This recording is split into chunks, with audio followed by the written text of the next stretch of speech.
17. Window of Opportunity. This young alcoholic stepped out a second-story window and into AA. I got sober while I was still in college. Once, outside of a meeting, I overheard a conversation between another sober student and a woman who lived in the town where I went to school. She was explaining why so many local residents disliked the students. She described the common perception of students as arrogant and self-centered, and went on to tell the following story. I am a nurse, and I work in the emergency room. 2 years ago, a student was brought in by ambulance in the middle of the night. He had gotten drunk, walked through a second-story window, and fallen 20 feet headfirst into a concrete window well. He was brought in covered with blood. His head had swollen to the size of a watermelon. He kept swearing at the nurses and doctors, telling them to keep their hands off of him and threatening to sue them. He was, without a doubt, the single most obnoxious person I have ever met. At that point, I interrupted her. "That was me," I said. "That was my last drunk." I had walked through that window when I was 19 years old. How had I gotten there? I had always been a good kid growing up, the kind of son other mothers loved. I was at the top of my classes academically and had been in almost no trouble for the first 17 years of my life. I would like to say that was because of my well-developed moral fiber. In fact, much of it was a result of fear. My earliest memories included threats by my parents to throw me out onto the street for the slightest acts of disobedience. The thought of being forced to live on the street is pretty terrifying for a 6-year-old. Those threats, coupled with a fair amount of physical punishment, kept me frightened and obedient. As I grew older, however, I made a plan. I would be dutiful until I graduated from high school. Then I would escape to college, secure my economic future, and never go home again. Just after my 18th birthday, I left for college. I was, I thought, finally free. I was in for a rude awakening. Like many alcoholics, I had spent much of my life feeling different, as though I just didn't quite fit in. I covered those feelings and my low self-esteem by being one of the smartest people in any group, if not the smartest. Additionally, I became a performer in crowds, always ready with a quick joke to point out the humor in any situation. I managed to bring a great deal of laughter into my life. I went to a college filled with people who had also spent their entire lives at or near the top of their academic classes. Suddenly, I was no longer special.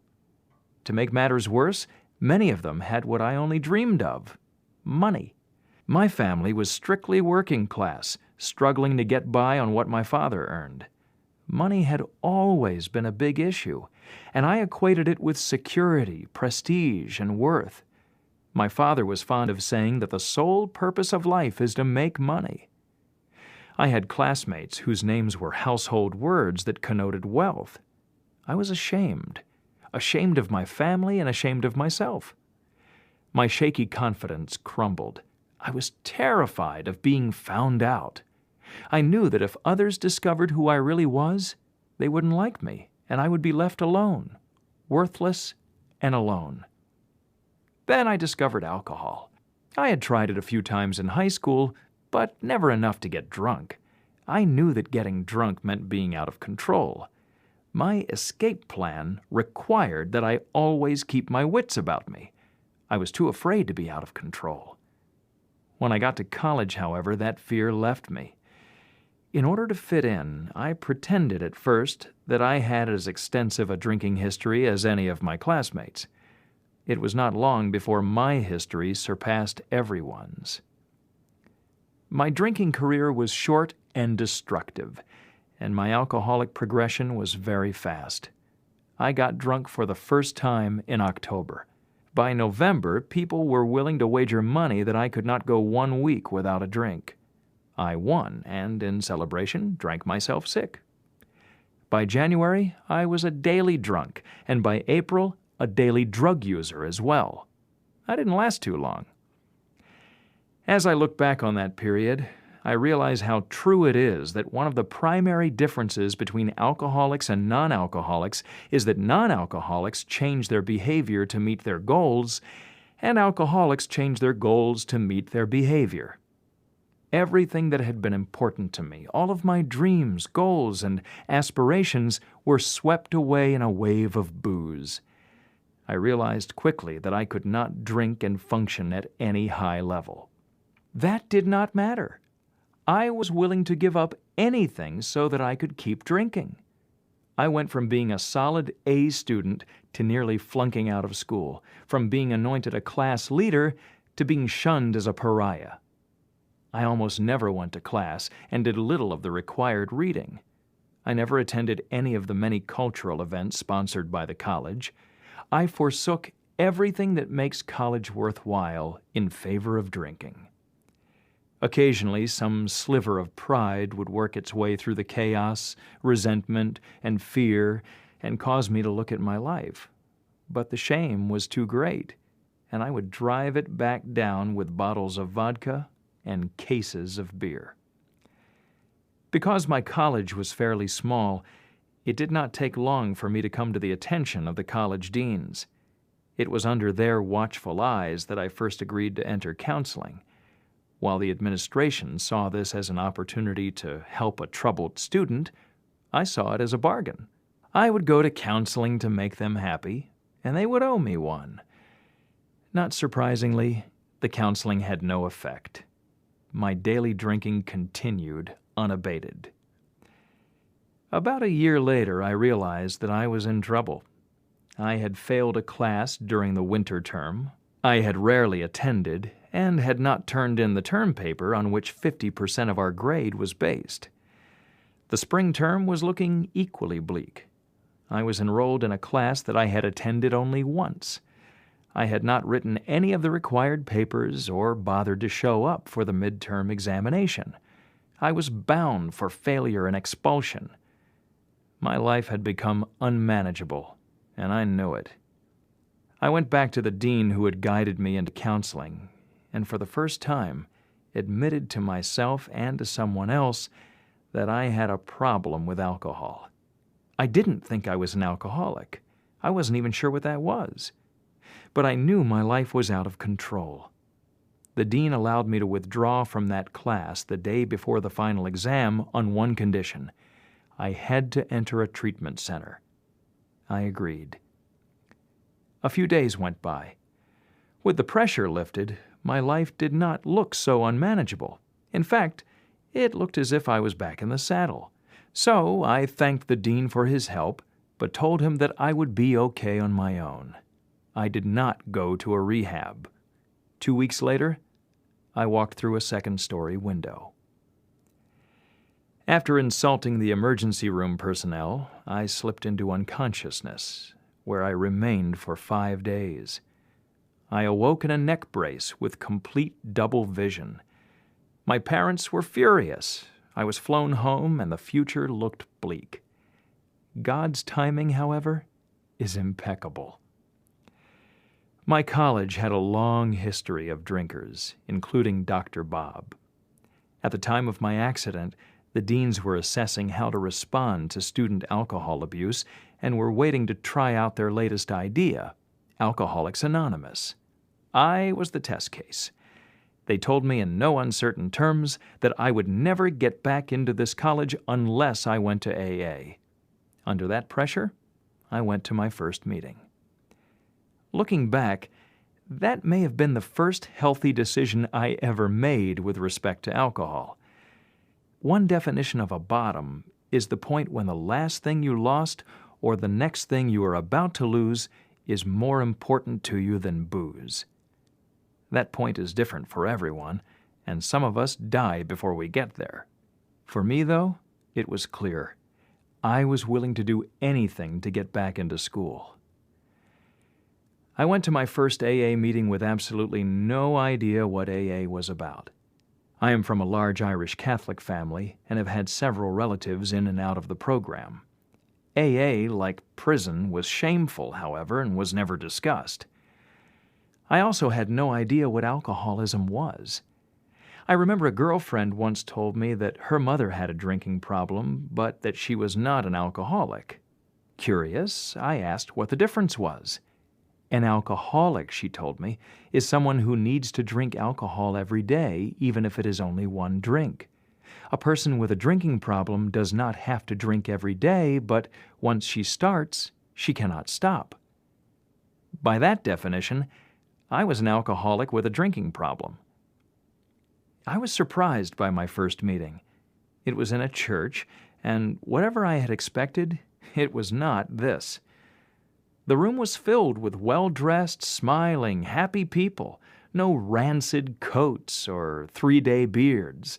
No bloodshot eyes, wheezing coughs, or shaky hands. But laughter.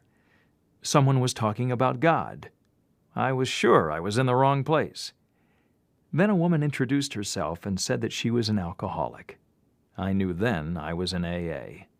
She spoke about feelings of insecurity replaced by confidence, fear replaced by faith, resentment replaced by love, and despair replaced by joy. I knew those feelings.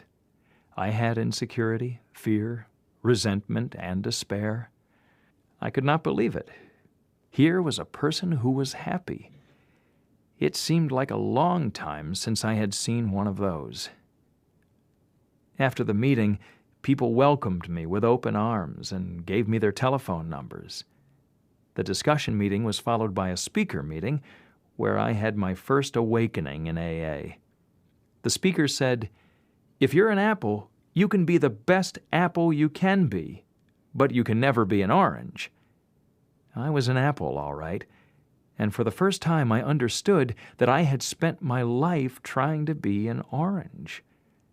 I looked around at a room filled with apples, and if I was understanding the speaker, most of them were no longer trying to be oranges.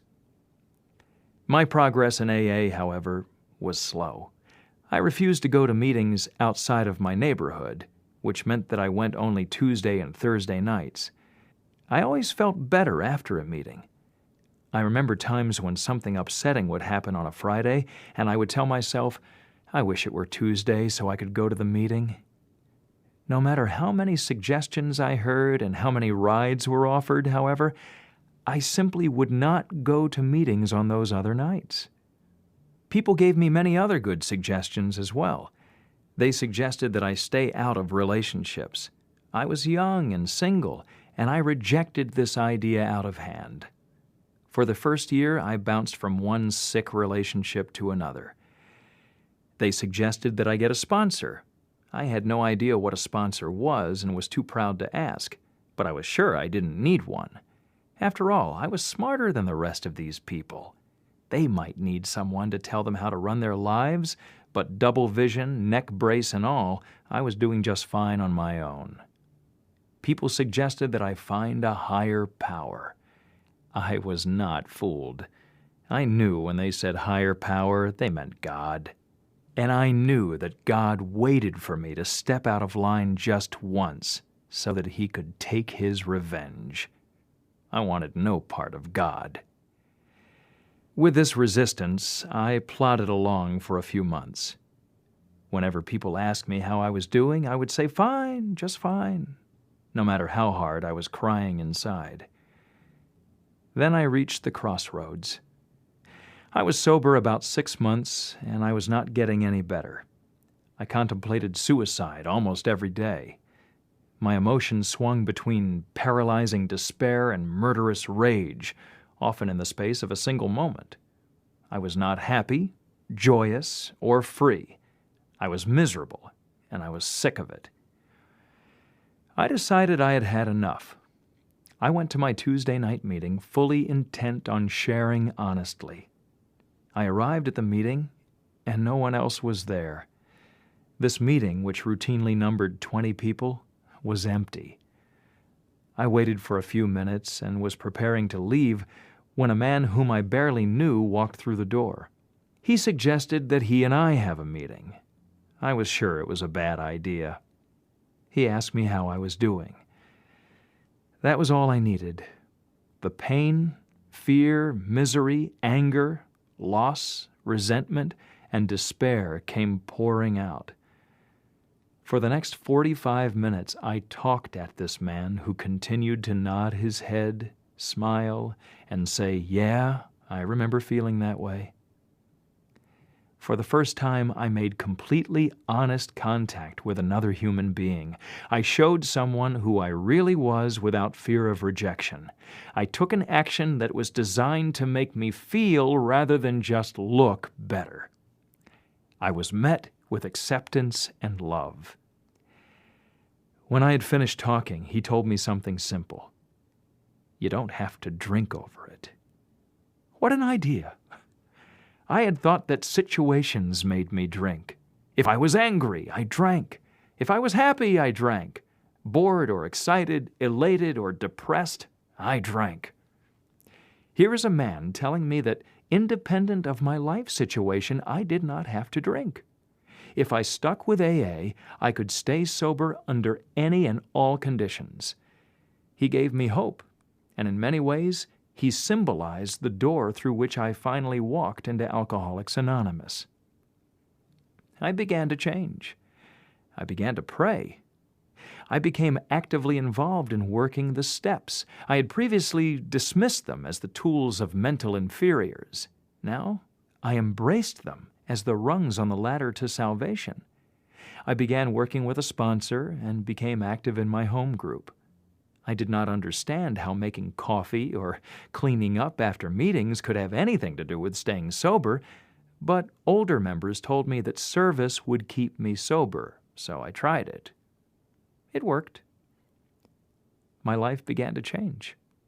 Just before my first anniversary, I was readmitted to my college. I arrived back on campus terrified. All I had known there was drinking.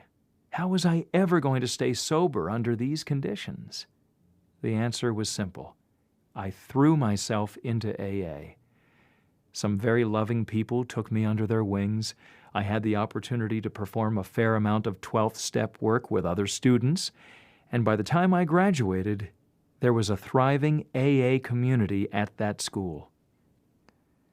After graduation, I attended law school. I arrived to find an AA that was very different from that to which I had grown accustomed. I was sure I would get drunk because those people weren't doing it right. My sponsor back at college, aware of my propensity for finding fault, assured me that if my new friends were not doing it right, it was my obligation to show them how. So I did. Driven by fear and conceit, I set out to remake AA in my image. I am certain that if membership had depended upon being liked, I would have been expelled. After some time, I called my sponsor to report my progress. He stopped me short with a simple question. "These people who aren't doing it right, are they staying sober?" I admitted that despite their failings, they were staying sober. "Good," he said. "You have told them what AA is. Now it's time for you to listen, to figure out how they are staying sober." I followed that suggestion and began to listen. Slowly but surely, some wisdom and humility began to creep in. I became more teachable. I found God working all around me, where previously I was sure I had been alone. When I opened my eyes enough to see the miracle, I found that it was right in front of my face. I was growing in God's love. I was fortunate to have an opportunity to spend time abroad during law school. That was something I had dreamed of doing while drinking, but when push came to shove, I drank. Now sober, I have been in meetings in probably a dozen countries and have always been amazed at the message that transcends all linguistic and cultural differences. There is a solution. Together, we can live soberly, joyously, and freely. My life has been one of great joy. I am now 33 years old, and God willing, in 1 month, I will celebrate my 14th sober AA anniversary. I am surrounded by loving friends on whom I depend and who depend on me. I have reconciled with my parents, from whom I had been estranged. My life is filled with laughter again, something that alcohol had taken away. I was married shortly after my 9th anniversary to a loving woman. 1 week before my 12th anniversary, our son was born. Through him, I learned more about unconditional love, the value of wonder, and the sheer joy of being alive. I have a wonderful job that most days I appreciate. I am active in AA service work and have both a sponsor and several sponsees with whom it is a privilege to work. All of those are gifts from God. I express my gratitude by enjoying them. I once knew a woman who was crying before a meeting. She was approached by a 5-year-old girl who told her, "You don't have to cry here. This is a good place. They took my daddy and they made him better." That is exactly what AA did for me. It took me and it made me better. For that, I am eternally grateful.